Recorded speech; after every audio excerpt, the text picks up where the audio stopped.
Morning! Magandang umaga! Morning mga boss! Gumising ka na! Uy! Another day!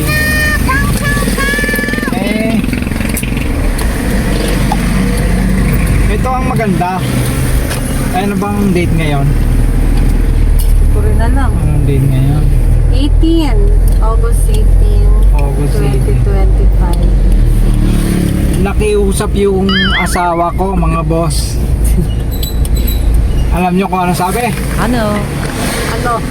Mag-exercise daw kami. Bakit kaya?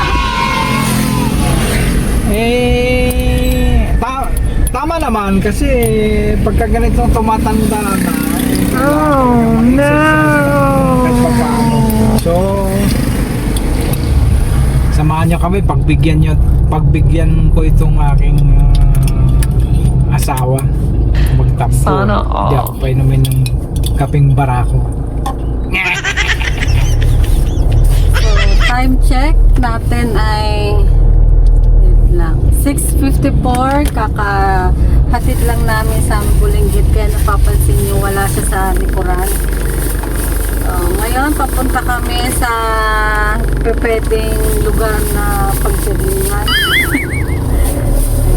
Bago tayo pumunta, ay tayo muna ay mag-aalmusal. Nauna ang almusal kaysa sa jogging. Na meron kaming saging na sabaw. Siyempre. Tapos, meron din kaming probinsyang ang paig namin. Meron din kaming yan. Suman. At syempre, nagdala ako ng oatmeal ko. Yay! Wala naman akong ginogol na weight. Basta lang magkaroon tayo ng proper exercise and healthy living. Ngayong araw. Tapos lagi.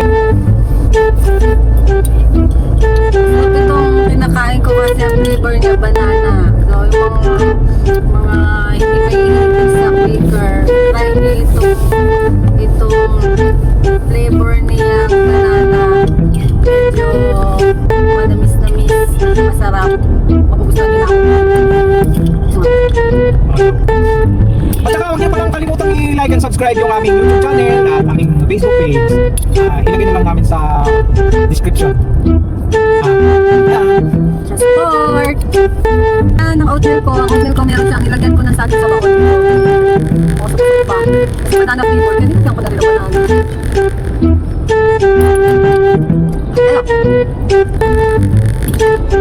Nilabibing ganun na, yung muna ako. Kaya mahirap sa ano, yung kapote private. Dala, susok.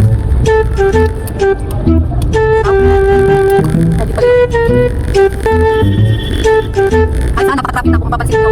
Ay sana narin sa traffic natin nung nakain marami mga students sa traffic. So dahil sa dami ng mga computer establishments. Ayan.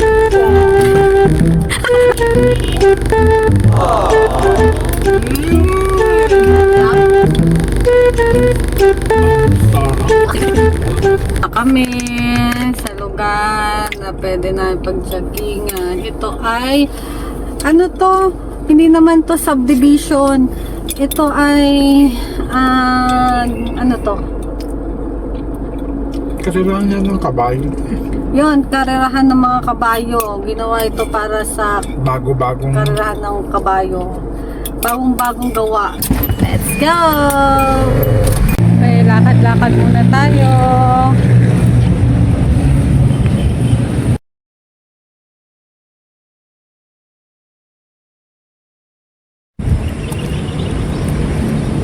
Lakad muna kami. Tapos doon sa dulong pinakita ni Mister ay doon kayo mag-i-start mag-jogging pabalik. Okay. Mga may kape. Tapos ano tayo magkape tayo. Dapat pala doon tayo nagsimula. Papunta dito para pagbalik kape. yan? Oo. Ay, sabang wala akong ganun. Pwede naman utang dyan eh. Ang lupit mo! Grabe! Wala ang nakabayan.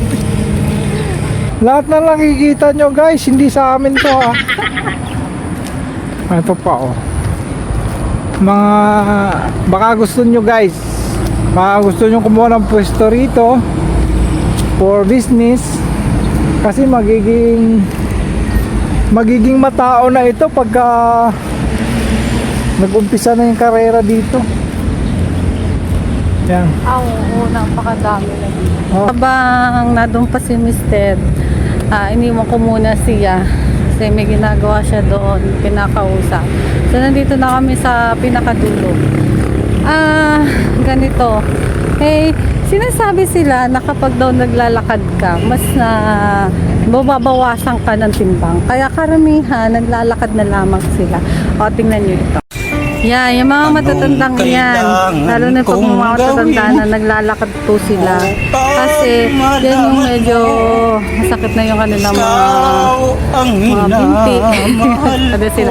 Pero kapag sinasabi nila, sabi, napapanood ko lang din naman na kapag naglalakad, mas nababawasan yung timbang ninyo. Pero kapag kayo tatakbo, syempre, nag-exercise daw yung kumbaga, yung cardio nyo ay nagiging healthy. Ayan. Ang ganda. Kasi, ano to? Hindi naman talahib. Okay, let's start. Tayo na tumakbo.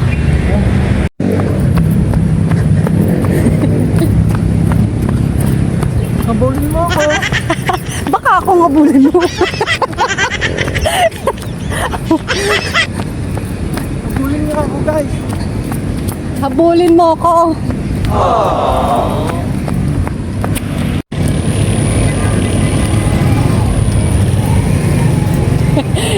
Hindi ko alam kung hindi takbo. Hindi jogging.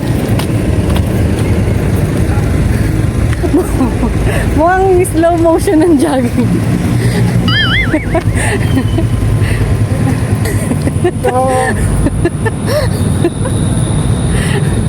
Yan ang jogging niya. Yung lakad ko, jogging niya. Di totoo yan. So, jogging pa ganyan. Mukhang hindi siya pagpapawisan.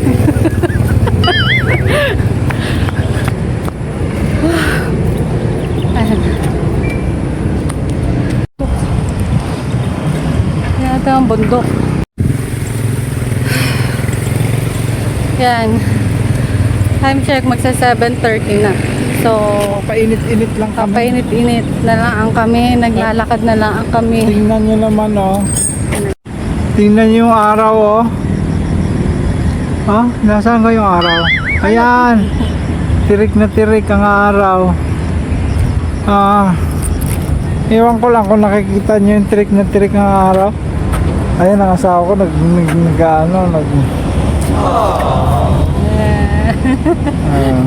kita nyo naman. Siyempre, kahit di ka maganda, ang isip mo maganda ka pa rin.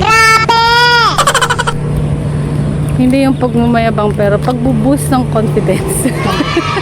Sabi ko, siyempre, kahit di ka maganda, isipin mo maganda ka pa rin. Hindi yung pagmamayabang, pero yun yung pagbuboost ng confidence. Yes! Yun na yun.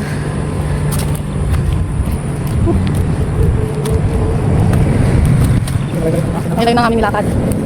Isang balik na lang, tapos kami ay uuwi na. Wala ang trabaho ng mga work from home guys. Balik na tayo. Bye-bye! Like and subscribe my channel.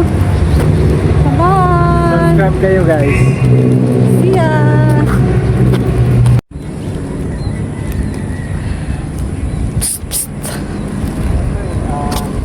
Bakit ka nag-apak? Pakipaliwanag mo sa amin. Alam nyo kasi, ang pagyayapak ay tinatawag nilang grounding.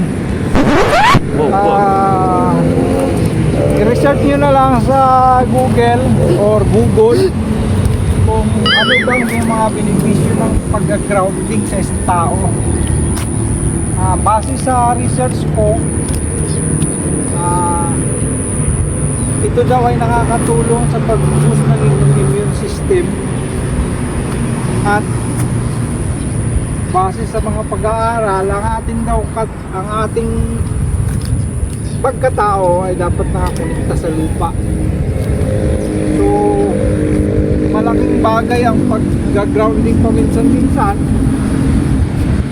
Isipin nyo na lang mga boss guys, yung mga matatanda sa probinsya, sa mga kabundukan, lagi silang nakayapak sa palayan, sa kanilang farm,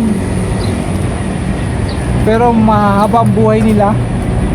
Ganun po yun. Yun yung isa sa mga na-research ko. Kaya mahaba ang buhay ng mga nasa kabukiran dahil sa lagi sila nakapak sa lupa. Naghihintay na yung aming service guys. Naghihintay na kayong chicks. Nilalamig.